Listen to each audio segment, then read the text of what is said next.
आप रोज सोते हैं, कितनी बार सोए हैं, लेकिन आपको पता है नींद कब आती है और कैसी आती है और क्या है?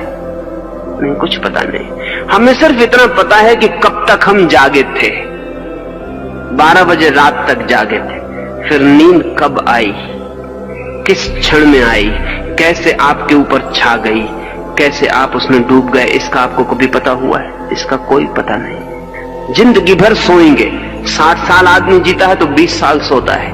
इतनी बड़ी घटना जिसको 20 साल करना पड़ता है, उसका भी हमें कोई परिचय नहीं होता कि हम सोने का अर्थ क्या है, ये सोना क्या है, ये नींद क्या है, क्या घटना घटती है मेरे भीतर? नहीं, लेकिन जो जागने में ही जागा हुआ नहीं है वो नींद में कैसे जागेगा? पहले जागने में जागना पड़ेगा, और जिस दिन आप जाग जाएंगे उस दिन आप बहुत हैरान होंगे। जैसे मैं इस कमरे में बैठा हूं और अंधेरा गिर जाए तो मुझे दिखाई पड़ता है अंधेरा आ रहा है, अंधेरा घना हो गया, अंधेरा पूर्ण हो गया। फिर रोशनी आ जाए तो मुझे दिखाई पड़ता है रोशनी आई, रोशनी घरी हुई, रोशनी भर गई। लेकिन मैं दोनों को जानता हूं। ना तो आप जानते हैं कि कब आप सोए, कैसे नींद का अंधेरा आपके ऊपर गिरा और कैसे आप नींद में डूब गए, ना आप जानते हैं सुबह नींद कैसे हटी, कैसे समाप्त हुई, कैसे विदा हो गई। जिस दिन आप जागरण की घड़ियों में जाग जाएंगे और जागने की क्रियाएं जाग के करने लगेंगे, खाना होश पूर्वक खाएंगे, कपड़े होश पूर्वक पहनेंगे, रास्ते पर होश पूर्वक चलेंगे। महावीर से किसी ने पूछा कि हम क्या करें, तो महावीर ने कहा कि क्या करने की उतनी फिक्र मत करो, जो करते हो उसे होश पूर्वक करो। क्रोध होश पूर्वक करके देखें, लेकिन बहुत कठिनाई होगी, जरा गहरे में है बात। तो फिर एक उपाय करें, एक्टिंग करें किसी दिन क्रोध की, तब आप उसमें आसानी से जाग सकेंगे। आज घर जाके तय करके जाएं कि टूट पड़ना है किसी के ऊपर, बिल्कुल एक्टिंग अकारण, तो आप आसानी से जाग सकेंगे। तय करके जाएं, कोई कारण नहीं है पत्नी का, ऐसे भी कोई कारण नहीं होता, लेकिन तब आप बेहोश होते हैं।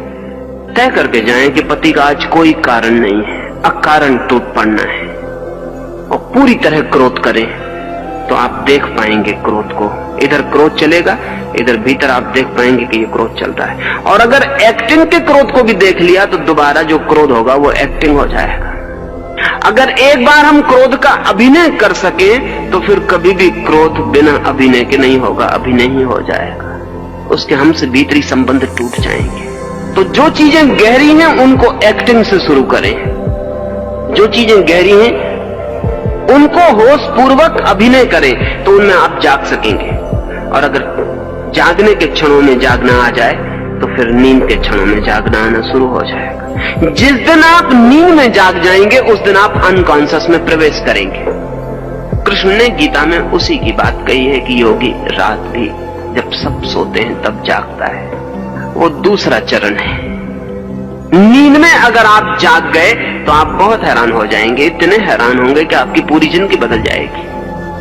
अगर आप रात में नींद में जागे हुए सो सके, जो कि एक मिरेकल है, एक बहुत अद्भुत चमत्कारपूर्ण घटना है। जिस दिन आप सोए और जागे एक साथ, भीतर जागे और बाहर सोए रहे, उस दिन सुबह आप इतने ताजे उठेंगे जैसी ताजगी का आपको कभी भी पता नहीं। उस ताजगी का शरीर से कोई संबंध नहीं, उस ताजगी का बहुत गहरे में आत्मा से संबंध हो जाता है।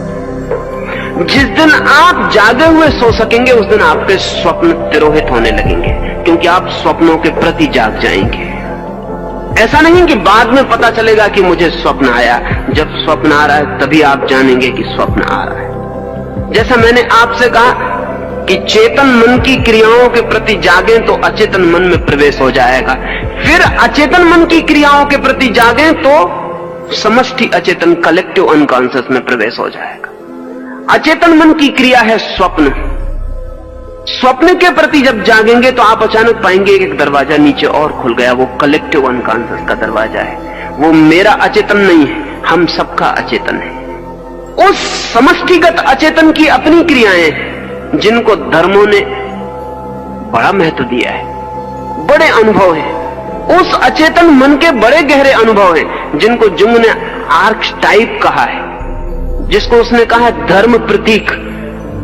उस गहरे अचेतन में, कहें समष्टि अचेतन में ही दुनिया की सारी माइथोलॉजी पैदा हुई, सृष्टि का जन्म, प्रलय की संभावना, परमात्मा के रूप, रंग, आकार, नाद, वे सब उसी में पैदा हुए, वे उसकी क्रियाएं। तो जो व्यक्ति स्वप्न में जाग जाएगा वो समष्टिगत अचेतन में प्रवेश करेगा।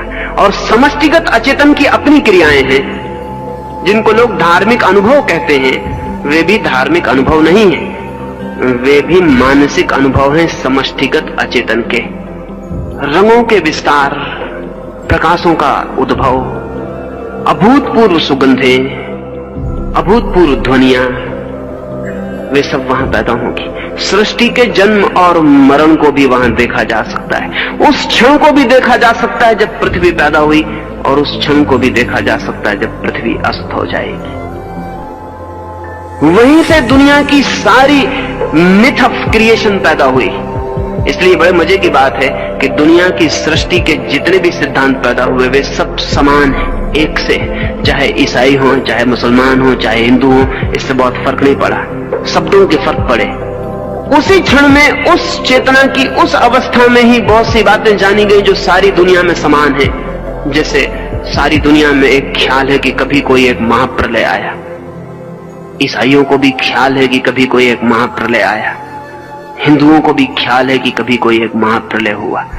सारे जगत के आदिवासियों के पास भी जो कथाएं हैं उनको भी ख्याल है कभी कोई महाप्रलय हुआ। और बड़े मजे की बात है कि इन सब के बीच कोई कम्युनिकेशन नहीं रहा, इनके बीच कोई संवाद नहीं रहा। ये संवाद तो अभी पैदा हुआ है, लेकिन इनकी कथाएं तो हजारों लाखों साल पुरानी हैं। जब ये एक दूसरे से बिल्कुल असंबंधित थे तब भी इनकी कथाएं एक हैं। क्या मामला है? एक ही मामला है। इनका जो कलेक्टिव अनकॉन्शियस है वो एक है, हम सबका। इसलिए बहुत गहरे में हम सब एक हैं। इसलिए जो चीजें बहुत गहरे से संबंधित है उसमें बहुत फर्क नहीं पड़ता। जैसे नृत्य कलेक्टिव अनकॉन्शियस से पैदा होता है, इसलिए नृत्य को समझने के लिए एक दूसरे की भाषा जाननी जरूरी नहीं है। एक अंग्रेज नाचता हो तो एक चीनी समझ सकता है, अंग्रेजी समझना जरूरी नहीं है। एक हिंदू नाचता हो तो मुसलमान समझ सकता है। चित्र पेंटिंग के लिए कोई जरूरत नहीं है किसी की भाषा समझने की। पिकासो की पेंटिंग जो आदमी फ्रेंच नहीं जानता वो समझ सकता है, कोई जरूरत नहीं है, क्योंकि ये सब के सब हमारे कलेक्टिव अनकॉन्शियस से पैदा होने वाली चीजें हैं। ये हम सब जानते ही हैं। इसके लिए एक दूसरे की भाषा, एक दूसरे की सभ्यता, एक दूसरे की संस्कृति, एक दूसरे के सिद्धांतों से परिचित होने की कोई जरूरत नहीं। इसलिए दुनिया के सारे धर्मों के जो प्रतीक हैं वो सब समान है। कई बार तो इतनी हैरानी की समानता है कि कहना मुश्किल है। जैसे ओम की ध्वनि है, वो कलेक्टिव अनकॉन्शियस से पैदा होती है। इसलिए ओम की ध्वनि सारी दुनिया के धर्मों में है। थोड़े बहुत हेर फेर हैं, वो समझने के हेर फेर है। हिंदू ने उसे पकड़ा है ओम की तरह। यह हमारी पकड़ने की बात, क्योंकि पकड़ेगा तो हमारा चेतन मन, तो हमने ओम की तरह पकड़ा है। यहूदियों ने, ईसाइयों ने ओमीन की तरह पकड़ा है। वो ओम का ही उनका रूपांतरण है। इसलिए आज भी प्रार्थना के बाद वो कहेंगे अमीन। वो ओमीन, ओम, ओमीन उससे निर्मित हुआ है। अंग्रेजी के शब्द हैं ओमनीसाइंट, ओमनी प्रेजेंट, वो सब ओम से बने हुए, लेकिन वो निकले हैं बहुत गहरे से। वो संस्कृत से नहीं गए हैं, जैसा कि संस्कृत के ज्ञाताओं को ख्याल होता है कि दुनिया की सारी भाषाएं संस्कृत से पैदा हो गई। ऐसा नहीं है। दुनिया की भाषाओं में जो समानता है वो कलेक्टिव अनकॉन्शियस की समानता है। दुनिया की भाषाएं किसी एक भाषा से पैदा नहीं हो गई। हमारा एक तल है मन का जो हम सबका इकट्ठा है। जैसे सागर के ऊपर लहरें अलग अलग हैं, लेकिन नीचे सागर इकट्ठा है। ऐसे लहरों की तरह हम अलग अलग हैं, लेकिन और गहरे सब इकट्ठा है। वो जो इकट्ठापन है उसकी अपनी क्रियाएं हैं, जिसको कबीर ने अनाहत नाद कहा है। हम एक तरह का नाद जानते हैं, चोट से पैदा होने वाला नाद। अगर मैं ताली बजाऊं तो एक नाद पैदा होगा, लेकिन दो तालियां टकराएंगी तब। अगर मैं तबले पर चोट मारूं तो आवाज गूंजेगी, लेकिन चोट मारूंगा तब। इसको कहेंगे आहत नाद। चोट से पैदा हुआ आहत, चोट खा के पैदा हुआ ध्वनि। कलेक्टिव अनकॉन्शियस में ऐसी ध्वनियां हैं जहां चोट नहीं होती और ध्वनियां हैं, इसलिए उनको अनाहत नाद कहा है। बिना चोट किए पैदा हुई ध्वनियां। एक हाथ से बजाई गई ताली ज़ैन फकीर जापान में अपने साधक से कहता है कि एक हाथ से अगर ताली बजाया जाए तो कैसे बजेगी इसका पता लगा के आओ। बड़ा मुश्किल है, एक हाथ से ताली कहीं बज सकती है? एक हाथ से ताली कैसे बज सकती है? कभी वो टेबल पे बजाता है, कभी दीवार पे बजाता है और गुरु को आके कहता है कि मैंने बजाई एक हाथ की ताली और दीवार पे बजा के बताता है। गुरु कहता है दीवार दूसरा हाथ बन गई, नहीं चलेगा। एक हाथ की ताली बजाई जा सकती है, कैसे उसका पता लगा के आओ।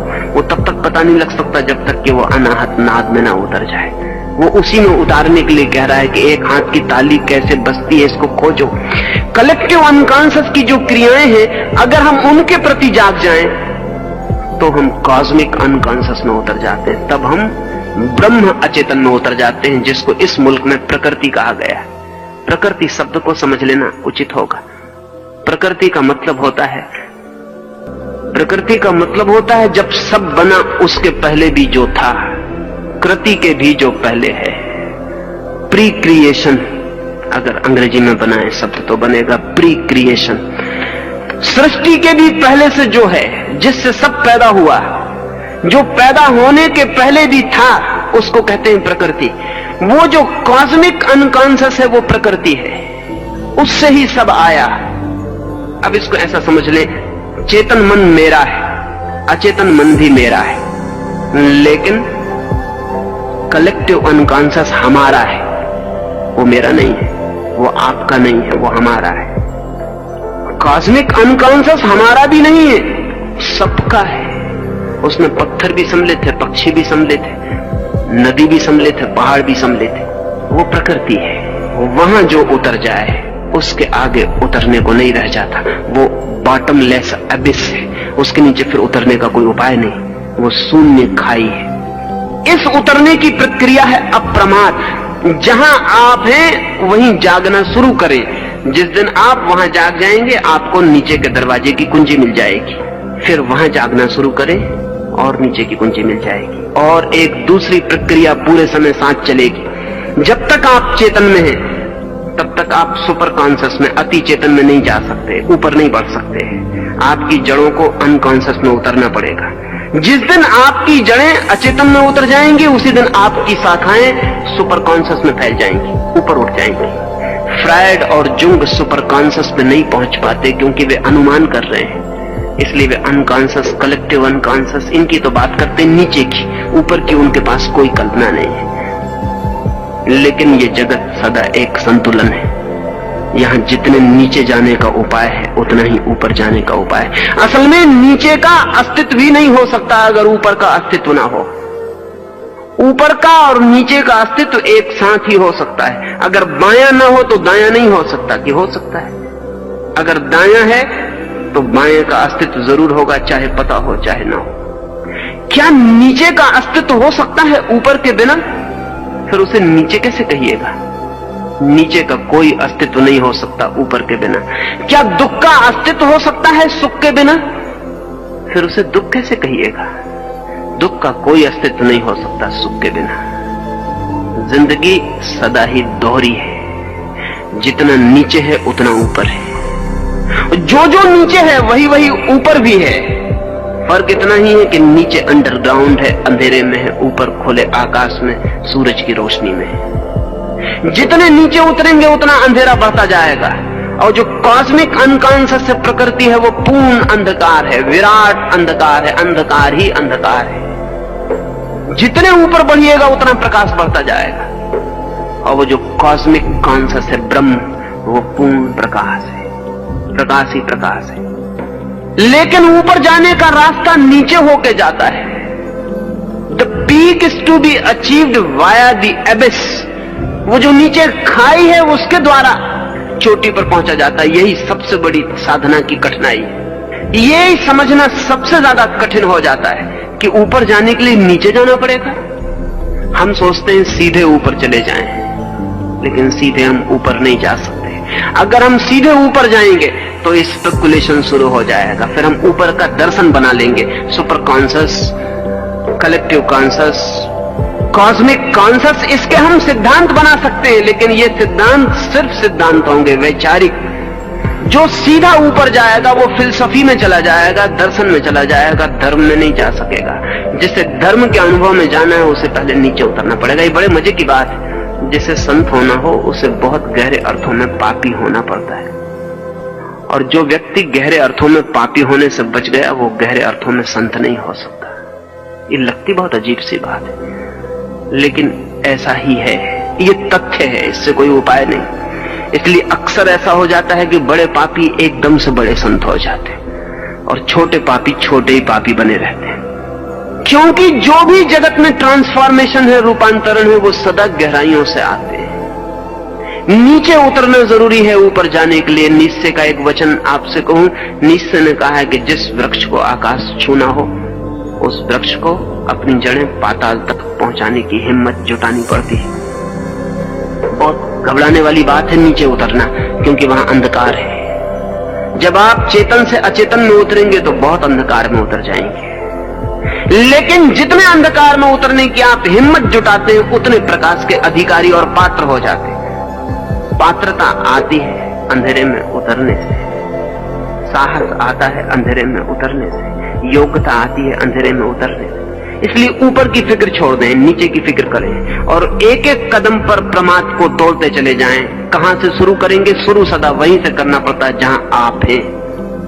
आप जिस मंजिल में, उस मंजिल का नाम चेतन। उस चेतन मंजिल की क्रियाओं को आप प्रमाद छोड़कर करना शुरू कर दें। बुद्ध के पास आनंद वर्षों तक रहा है। एक दिन उसने पूछा कि बड़ी मुसीबत मालूम पड़ती है, कभी कभी रात मुझे नींद नहीं आती तो मैं आपको देखता रहता हूं। आप जिस करवट सोते हैं उसी करवट सोए रहते हैं, हाथ भी नहीं हिलाते, पैर भी नहीं बदलते, जिस आसन में, जिस व्यवस्था में सांझ सिर रखते हैं वैसा ही रात भर रखे रहते हैं। हैरानी होती है, मुझे तो बहुत करवट बदलनी पड़ती, मुझे तो बहुत हाथ पैर हिलाना पड़ता है। बुद्ध ने कहा तुझे पता रहता है कि तू हाथ पैर हिला रहा, करवट बदल रहा? हाँ, उन्होंने कहा कुछ पता नहीं रहता, सुबह पता चलता है कि जैसा सोया था वैसा नहीं सोया हूं, सिर कहीं था कहीं पहुंच गया। नींद में कैसे पता चल सकता है? बुद्ध ने कहा मैं जानता हुआ सोता हूं, मैं जानता हुआ ही सोया रहता हूं। जहां हाथ रखा था वहीं हाथ रहता है जब तक मैं ना हटाऊं। हाथ अपने से हट जाए तो मेरी मालकियत गई, फिर मैं मालिक ना रहा। तो आनंद ने कहा क्या आप रात में भी जागे हुए सोते हैं? बुद्ध ने कहा कि निश्चित ही, क्योंकि मैं दिन में जागा हुआ जागता हूं इसलिए रात में जागा हुआ सोने का अधिकारी हो गया। जब तक आप दिन में सोए हुए जागेंगे तब तक तो संभावना नहीं है कि आप जागे हुए सो सके।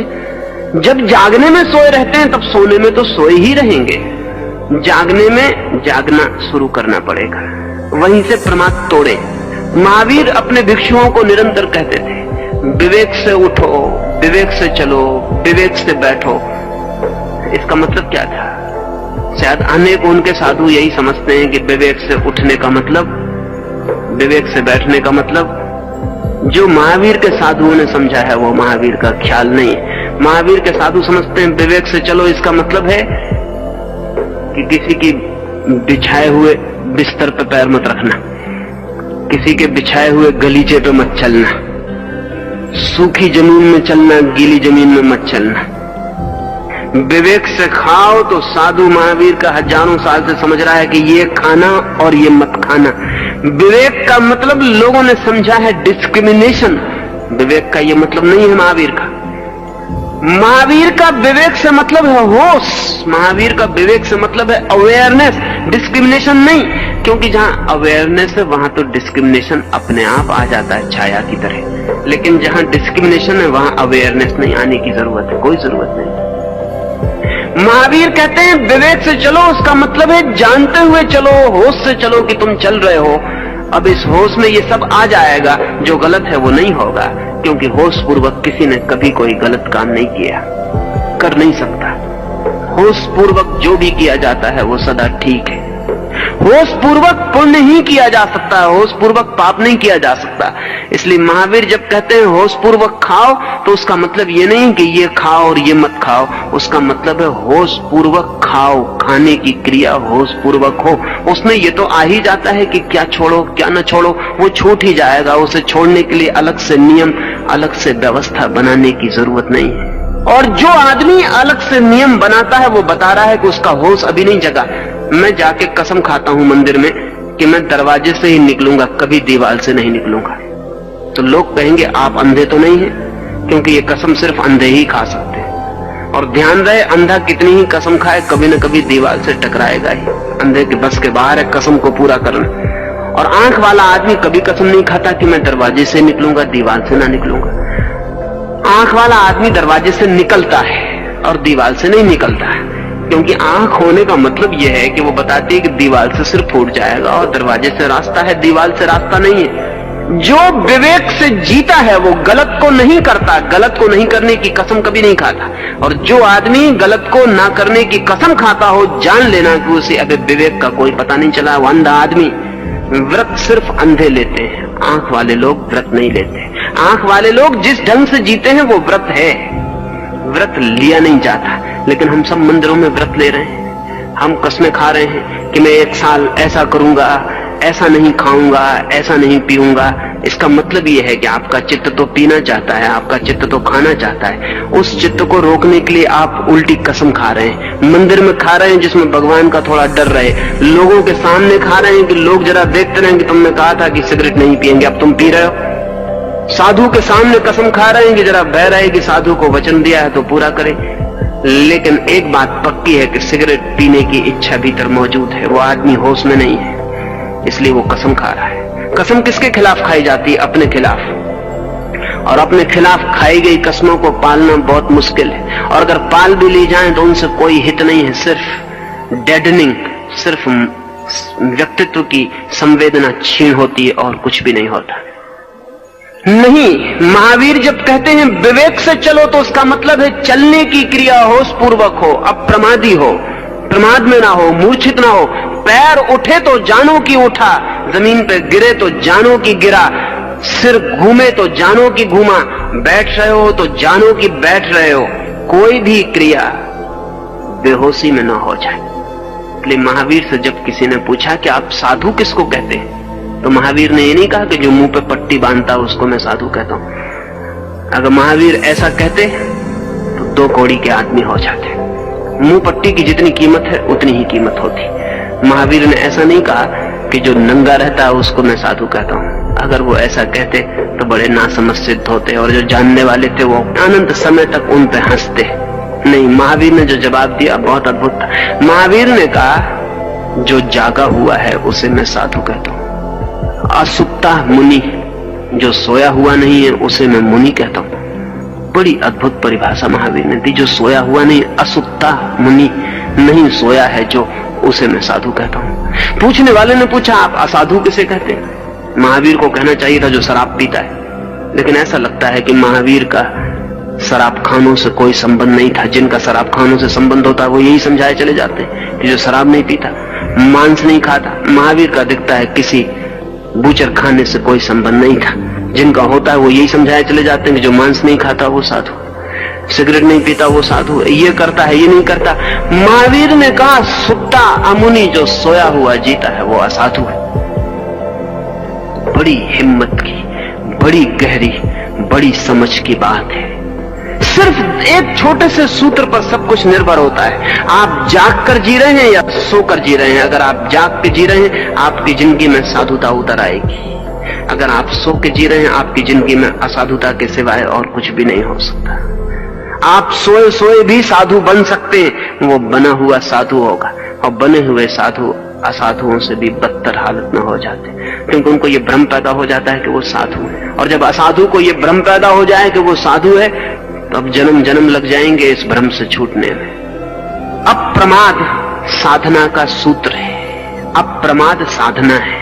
4 दिन जो बात मैंने आपसे की, अहिंसा वो परिणाम है, हिंसा स्थिति है, अपरिग्रह वो परिणाम है, परिग्रह स्थिति है, अचौर्य वो परिणाम है, चौर्य चोरी स्थिति है, अकाम वो परिणाम है, काम वासना कामना स्थिति है। इस स्थिति को परिणाम तक बदलने के बीच जो सूत्र है वो है अप्रमाद, अवेयरनेस, रिमेम्बरिंग, स्मरण। प्रत्येक क्रिया स्मरण पूर्वक हो और प्रत्येक क्रिया होश पूर्वक हो। और एक भी क्रिया ऐसी ना हो जो कि बेहोशी में हो रही, तो बस आपकी धर्म यात्रा शुरू हो जाती, आप नीचे उतरने लगेंगे। और सूत्र वही रहेगा, जब नीचे के दूसरे खंड में पहुंचेंगे तब उसकी क्रियाओं के प्रति फिर अप्रमाद, जब उसकी पूरी क्रियाओं के प्रति जाग जाएंगे तो और नीचे पहुंचेंगे उसके प्रति अप्रमाद, और जितने नीचे पहुंचेंगे उतने ऊपर पहुंचते चले जाएंगे। जिस दिन कोई अपने पाताल की आखिरी परत को छू लेता है, उसी दिन अपनी आत्मा की आखिरी अमृत की परत उसे उपलब्ध हो जाती है। जाएं पाताल में ताकि पहुंच सके मोक्ष में, उतरे गहरे ताकि छू सके ऊंचाई को, छुए नरक को ताकि उपलब्ध हो सके स्वर्ग।